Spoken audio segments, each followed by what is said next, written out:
2 రోజుల పాటు సాగిన ఐపీఎల్ వేలం ముగిసింది. మొత్తం 182 మంది క్రికెటర్లను ఫ్రాంచైజీలు కొనుగోలు చేశాయి. అందులో 62 మంది విదేశీ ఆటగాళ్లు ఉన్నారు.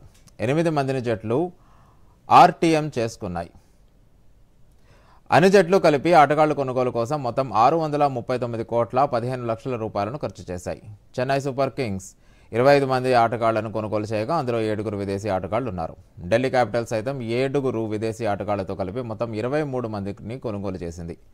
గుజరాత్ సైతం 7 విదేశీ ఆటగాళ్లతో పాటు 25 మంది కొత్త ఆటగాళ్లను కొనుగోలు చేయగా కోల్కతా నైట్ రైడర్స్ మాత్రం 8 మంది విదేశీ ఆటగాళ్లతో కలిపి మొత్తం 21 మంది క్రికెటర్లను కొనుగోలు చేసింది.